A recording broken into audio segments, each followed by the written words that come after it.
Bienvenue dans Fonction publique mon amour, le podcast qui change le regard, crée du lien et nourrit un débat serein. Plus de contenu sur www.fonctionpubliquemonamour.fr. Ça va, Luc? Ben oui, bonjour Linda, bienvenue. Ça va? Et toi? Ouais, c'est moi qui t'accueille, c'est moi qui dis bonjour.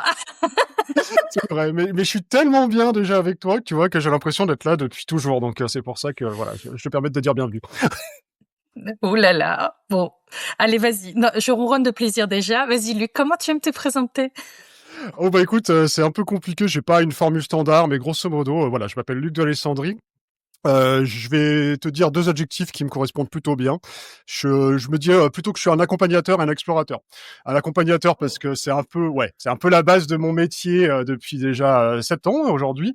Donc c'est accompagner des, agents, publics, privés, des organisations, dans tout ce qui est évolution professionnelle, dans tout ce qui est, questionnement sur la carrière, des dimensions RH et cetera. Et la dimension d'explorateur parce que je suis quelqu'un qui a une fâcheuse tendance depuis toujours à poser des questions, à se questionner sur un peu tout et rien. Et donc, ça fait partie du jeu également et ça fait partie de ma personne et de mon activité de poser des questions, aussi ridicules soient-elles ou aussi intéressantes, j'en sais rien, sur à peu près tous les sujets et donc principalement sur ce qui est carrière et RH. Et donc depuis 1 an, je suis un fonctionnaire à côté, on va dire, voilà, je suis en disponibilité, deuxième, pour lancer mon activité indépendante de consultant. Voilà. Donc voilà, je m'éclate depuis 1 an. Voilà. Bon, donc en fait, tu es mon jumeau spirituel Ah. qui aime questionner la fonction publique, tout ça. Enfin, je me reconnais beaucoup dans tes propos, c'est parfait. Ah, On aura l'occasion de reparler de ton parcours, très bien. un peu plus en détail parce qu'il m'intéresse beaucoup. Mais là, enfin, en tout cas, ce premier épisode, on a échangé sur les différents sujets qu'on pourrait aborder et il y a un focus que j'aimerais qu'on fasse, c'est ce qu'on appelle, alors attention, anglicisme, l'onboarding. Ouais, le processus d'intégration. Voilà, parce que c'est vrai. Alors, on parle beaucoup d'attractivité, on parle beaucoup de fidélisation, mais concrètement de recrutement. Concrètement, comment ça se passe quand on intègre un collaborateur, un agent dans une administration, dans une collectivité? C'est quoi finalement l'onboarding? Ouais, c'est un vaste sujet et qui est vraiment hyper intéressant, moi qui m'intéresse beaucoup. Déjà à titre personnel parce que j'en ai vécu des onboarding. J'ai fait le calcul avant de notre entretien. Moi j'ai vécu 6 onboarding, donc depuis mon inscription. Et c'est vrai que on est passé un peu de toutes les couleurs. Et voilà, j'ai connu l'onboarding il y a quelques années où c'était vraiment on te posait dans un bureau et on te donnait un classeur entier en te disant lis ça et c'est ton poste et puis voilà. Vraiment, j'ai connu un autre onboarding où à une époque, on arrivait le 1er août dans mon ministère et du coup, je suis arrivé à une période où j'avais un mail de mon responsable en disant: «Je suis en vacances, donc essaye de t'occuper pendant 2 semaines», vraiment.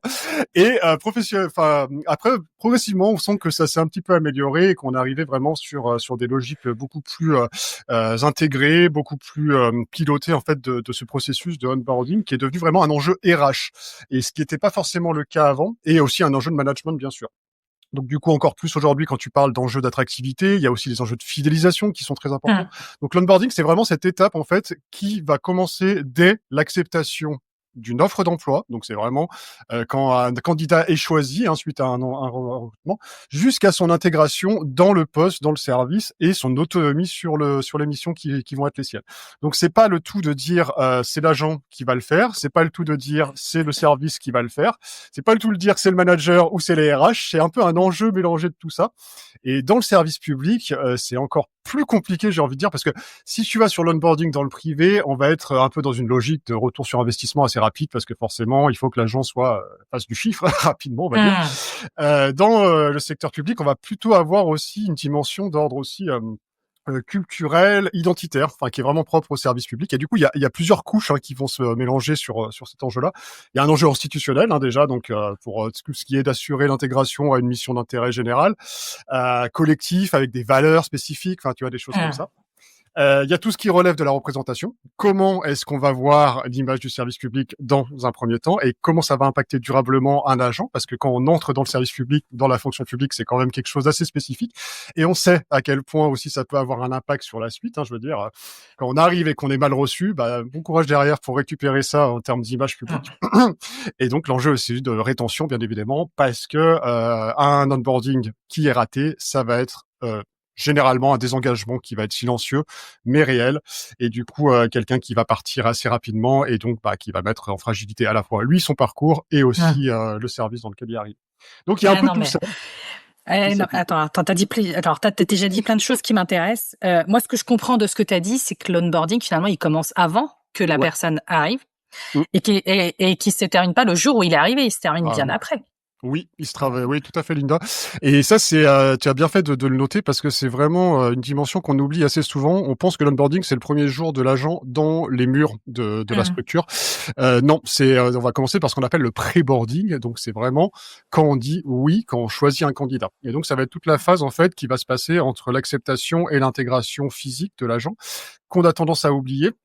Parce que dans les logiques de mutation, actes très administratifs, on va dire, voilà, ça coule de source. Paf, on a la PM 104 si on est dans le secteur public d'État. Enfin, je sais pas dans le territorial exactement, mais grosso modo, on a un document qui atteste que telle personne arrivera à telle date, et ça coule de source.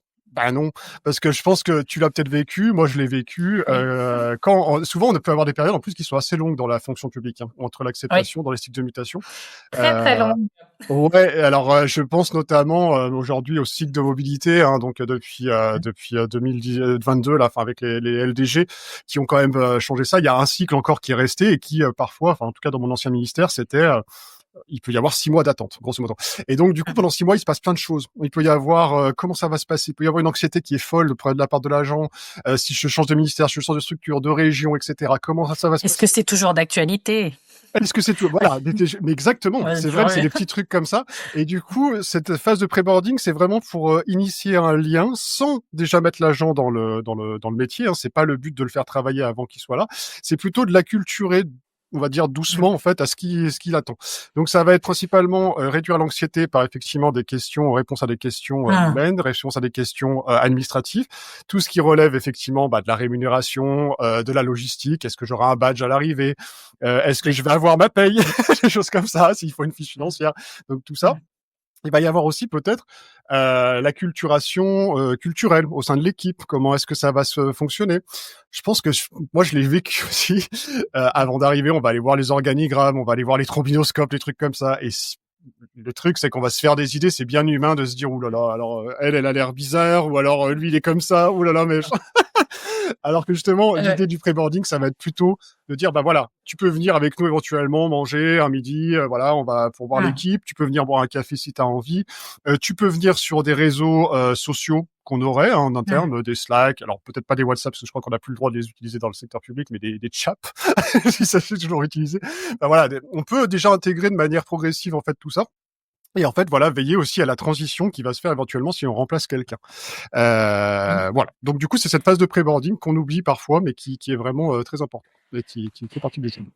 Et en plus, enfin, en tout cas, dès qu'on est dans une administration et une grosse collectivité, il y a une question de taille aussi. Enfin, moi, je sais que c'était un des aspects en tout cas, dont je me souviens. J'intègre certes un service qui peut être à taille humaine, mais le service est lui-même dans une direction, qui est lui-même dans un pôle, qui est lui-même dans un truc, et on se retrouve en fait à avoir des fois une couche de culture différente. Enfin, c'est des tailles énormissimes, et ce sentiment d'être perdu avant même d'arriver, il n'est pas évident à gérer. Donc quand tu dis réduire l'anxiété, c'est important. Ouais, non, mais c'est pour ça. Alors ça va pas tout régler, le pré-boarding bien sûr, mais ça va permettre vraiment d'aider à clarifier ses premières attentes et d'améliorer la projection dans le rôle en fait, et déjà de créer ce sentiment d'accueil en fait avant même l'arrivée. Parce que quand même, on est aussi encore dans cette dimension de fidélisation et d'attractivité quand même qu'il faut pas laisser tomber, voilà. Et du coup, ça en fait partie. Après, effectivement, quand tu dis la phase d'accueil, la phase de découverte du service, elle va se faire avec plein de couches différentes, comme tu le dis. Il y a une équipe, il y a une direction, il y a un service, il y a la fonction publique, voilà, il y a différentes couches. Et du coup, il y a plein de choses qui vont se mettre un petit peu en fait en portefeuille, en millefeuille en fait avec tout ça, Oui. dans lesquels il me semble que c'est important de prendre du temps aussi, parce qu'il y a beaucoup de choses qui vont sembler naturelles, parce que des agents publics baignent dedans. Voilà, il y a un langage, il y a des dénominations, il y a des cultures, il y a de l'implicite. N'oublions pas surtout les normes implicites aussi qui comptent beaucoup dans toutes les cultures d'organisation, qui semblent naturelles mais qui ne le sont pas forcément pour les gens qui arrivent, soit pour une première fois dans le secteur public, soit d'un autre service, soit d'un autre ministère, soit d'une autre fonction publique. Et ça, Ah, on aurait c'est tort intéressant ça. Ouais. ouais, on a souvent tort en fait de penser que c'est acquis de manière directe. Et voilà.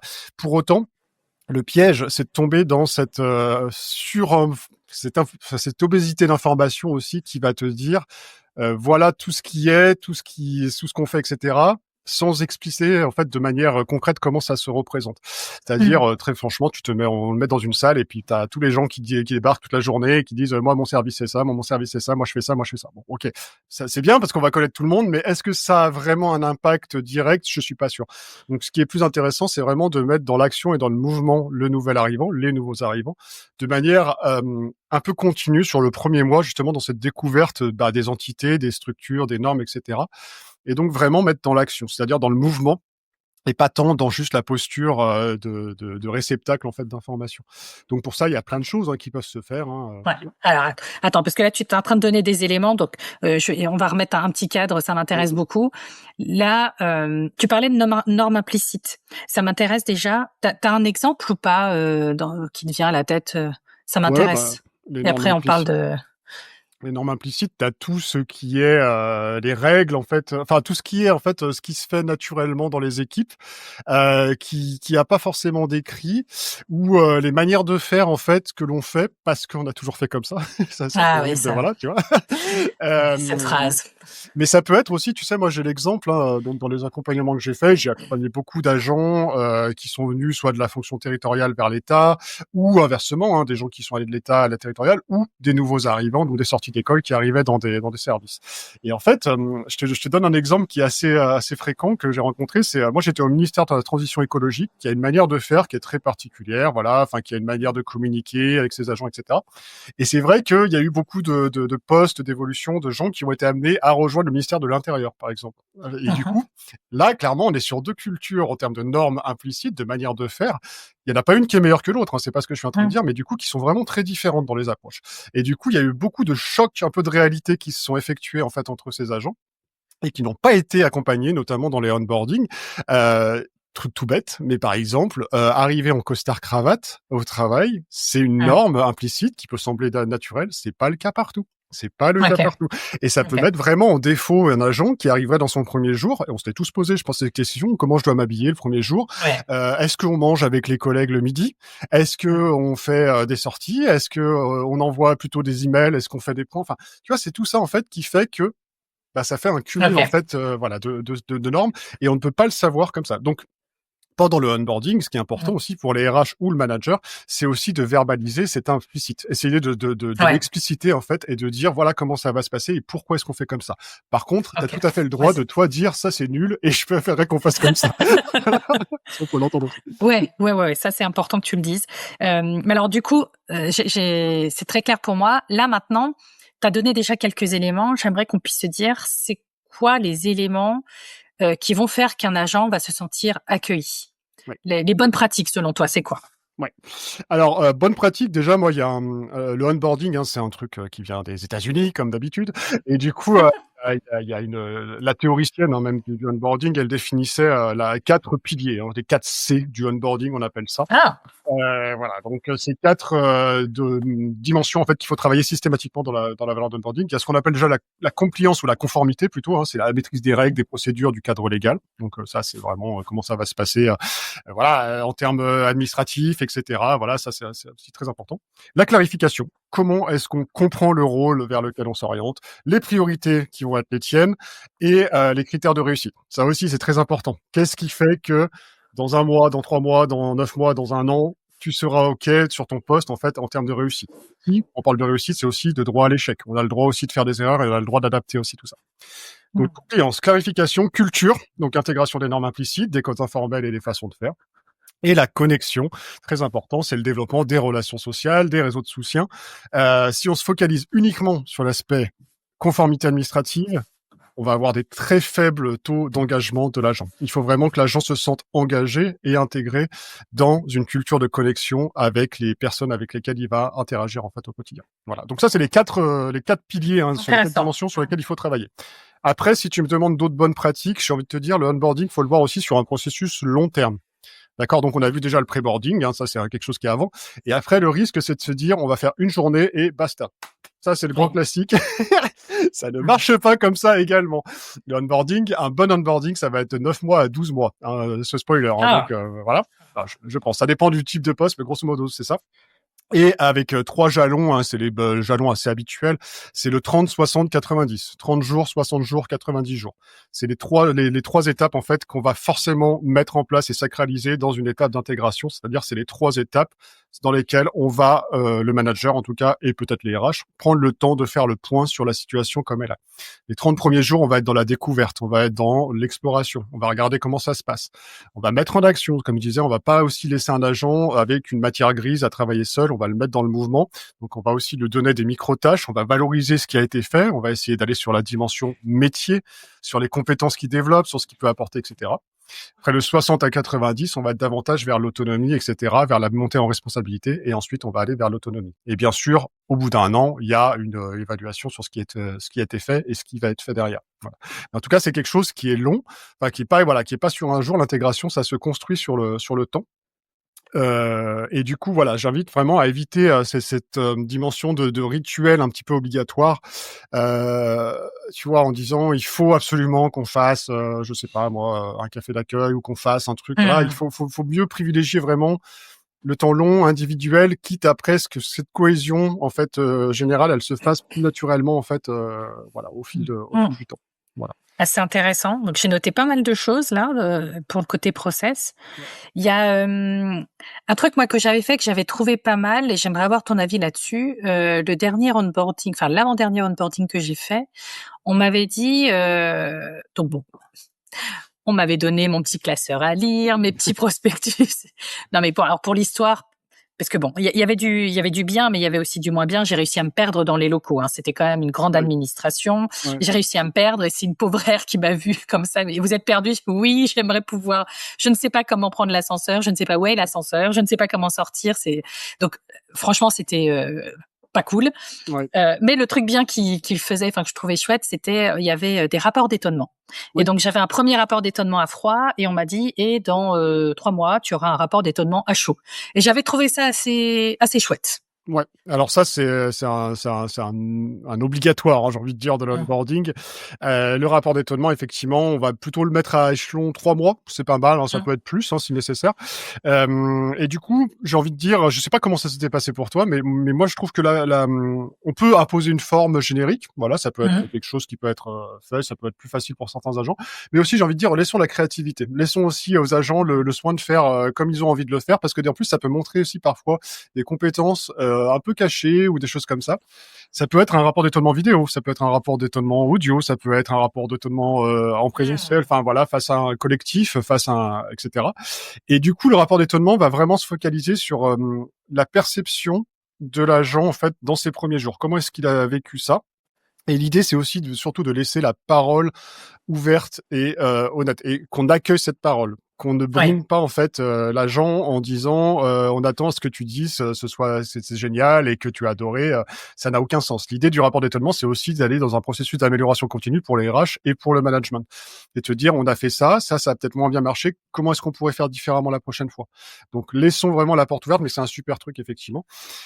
Si tu parles de pratique aussi, il y a une pratique qui se développe de plus en plus et qui est assez intéressante, c'est les buddies. Enfin, tu vois, donc je sais pas si tu connais les potes, voilà quoi en anglais. Ouais. Ouais, on est très anglo-saxon américain dans tout ça. Mais je sais que pour avoir discuté le mois dernier avec des collègues des finances publiques, ça se développe aux finances. Donc bonjour à eux. C'est un système en fait qui va en fait donner des référents en fait dans les équipes. Alors pas forcément dans l'équipe proche, mais dans la structure. Tu vois, tu parlais tout à l'heure de je sais pas prendre l'ascenseur.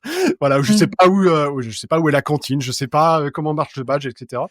Et ben on peut aussi déterminer des buddies on va dire, thématiques, en fait, au sein de la structure. Il peut y avoir quelqu'un qui va prendre le temps, qui va devenir un référent en fait pendant un certain temps du nouvel arrivant sur les questions de logistique, sur les questions RH, sur les questions comptables, sur les questions en interne, des choses comme ça. Et donc c'est vraiment des références vers lesquelles en fait l'agent va pouvoir se retourner en cas de difficulté. Et ça a vraiment un intérêt parce que du coup là on est dans le C connexion, ce que je disais tout à l'heure, donc qui est vraiment important. Et moi j'ai envie même de pousser un peu plus loin le bouchon. On peut même aller chercher des buddies externes, des gens avec qui on va travailler, des partenaires en fait extérieurs qui vont peut-être aussi. Bonne idée ça. Ah bah ouais, carrément. Moi, je le fais. Alors, je suis pas un bon exemple, mais si. Donc, il y a le onboarding classique qui va être donné par management et RH, mais aussi un agent peut pousser le bouchon un peu plus loin en se faisant lui-même son propre onboarding et en identifiant des personnes ressources qui vont peut-être l'aider justement à se sentir mieux et à développer ses pratiques de manière la plus efficace possible. Et dans ce cas, moi, j'avais instauré un truc qui était le COMEX interne, donc se créer son COMEX en fait, avec des gens en fait qu'on va repérer dans les premiers mois, des gens en fait qui vont permettre de stretcher un petit peu la pensée, d'autres qui vont être là pour t'appuyer, d'autres qui vont être là pour un petit peu te donner des références. Et du coup, se créer un petit peu ce COMEX, on va dire, fictif, mais qui t'appartient à toi. Et voilà. Mais en tout cas, avoir vraiment ces relations, ces connexions humaines, c'est vraiment important. Ça fait partie. Ouais. C'est des bonnes idées, ça. Il y en a plein. Hein. Là, parce que ouais, et puis bon, c'est frustrant parce qu'on arrive déjà au terme de ce premier épisode, mais ouais, sur le carré, j'avais plein de questions. Peut-être qu'on en fera un deuxième du coup là-dessus. On va voir comment on bidouille ça. Mais avant ça, 6 épisodes au hasard. Mais avant ça, en termes d'écueils, parce que t'en as donné quelques-uns en tout cas, mais est-ce qu'il y a vraiment les gros à ne pas faire, quoi, des trucs faut arrêter, les choses ont changé. Est-ce que t'as des... Alors, il y a un petit point que j'ai peut-être pas trop dit, mais qui me semble aussi important et qui fait partie des écueils d'ailleurs, c'est le fait de se dire l'onboarding appartient soit au RH, soit au management. Enfin voilà, c'est en fait de se dire ça appartient que les RH. Il y a des structures qui sont en mode c'est pas voilà, c'est une grosse erreur. Hein. Le management est une partie intégrante, voire la partie principale dans l'onboarding. C'est pas les RH. Les RH vont peut-être faire leur journée d'intégration machin, mais c'est plus voilà. Donc c'est un travail collectif en fait aux deux qu'il faut vraiment travailler en fait. Après, je pense qu'il y a aussi l'idée de l'écueil du onboarding qui va être trop séduisant en disant bienvenue dans le paradis, vous êtes dans la meilleure moisson du monde, et du coup la déception peut être réelle et encore plus forte quand elle arrive derrière. Donc, faut peut-être mieux aussi ne pas cacher les contraintes réelles, autoriser les questions critiques, enfin se dire que voilà, le onboarding c'est aussi un moment d'intégration, mais c'est aussi un moment pour la structure de s'interroger sur elle-même, sur ce qu'elle fait et comment elle fait les choses. Et donc ça, c'est vraiment quelque chose qui peut être important. Surformaliser, bien évidemment, voilà, de trop formaliser avec jour 1, tu vas faire ça, jour machin et tout. Vaut mieux aller sur la théorie de l'apprentissage, vraiment de learning by doing. Donc tu vas faire, tu vas essayer petit à petit, tu vas te planter, tu vas peut-être faire des choses différemment et c'est ok, c'est super cool. Donc du coup, il y a vraiment cette idée de dire on va faire, encore une fois, le mouvement. Vraiment, moi je pense que l'ennemi principal de l'onboarding, c'est de rester et d'être en position descendante, voilà, et de rien faire. Donc le mouvement, et donc derrière le mouvement, c'est culture du feedback, culture du droit à l'erreur, culture de l'amélioration, enfin tout ça. Et puis du coup, aux choses aussi qu'on peut... attention, l'onboarding, c'est pas juste une opération d'intégration, c'est aussi quelque chose qu'on va regarder au niveau RH et au niveau management, et on va se servir en termes d'indicateurs. On va essayer de regarder aussi ce que ça a donné, etc. C'est aussi c'est une vraie dimension RH.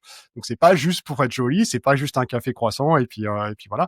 Non, c'est vraiment on va regarder comment ça se passe, et encore plus dans ce contexte d'attractivité et de fidélisation. Donc vraiment c'est un vrai sujet. Voilà, et puis du coup sous-estimer les normes encore une fois, se dire que tout coule de source, parce que rien ne coule de source. Il faut toujours se poser des questions. Comme on disait au début, on est des explorateurs aussi dans le onboarding, donc du coup, on se posez-vous des questions en continu. Voilà, je pense que ce serait déjà pas mal si on arrive à faire un petit peu tout ça et qu'on Bon, moi, je suis assez optimiste parce que vraiment, je te dis, tu vois, en 17 ans de carrière, j'ai vraiment vu une évolution dans ces pratiques. Et vraiment, on sait qu'aujourd'hui, c'est assez rare quand même qu'il y ait des structures qui soient pas du tout sur ces sujets de onboarding, en tout cas, qui font rien. Mais il y en a encore. Ça arrive malheureusement. Et c'est pas forcément quelque chose de difficile, mais en tout cas, c'est vraiment quelque chose d'important à faire. Top, bon. Merci beaucoup, Luc. Mais je t'en prie, Linda. Avec grand plaisir.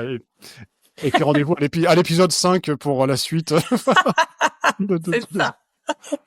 Ah non, mais c'est hyper intéressant et c'est vrai que ça aurait été bien de pouvoir creuser l'histoire des 4C. Ouais, Mais bah, ça c'est, moi je me le garde sous le coude. je me suis beaucoup inspiré, hein, pour être honnête.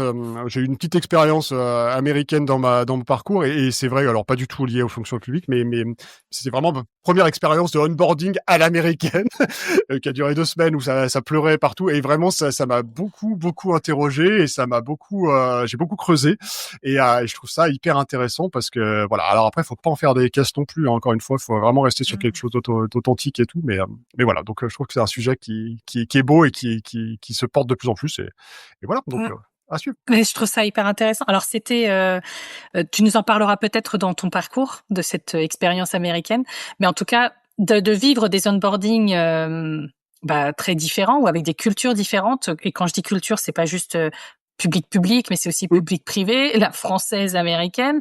Je trouve que c'est vraiment, ça doit être très enrichissant.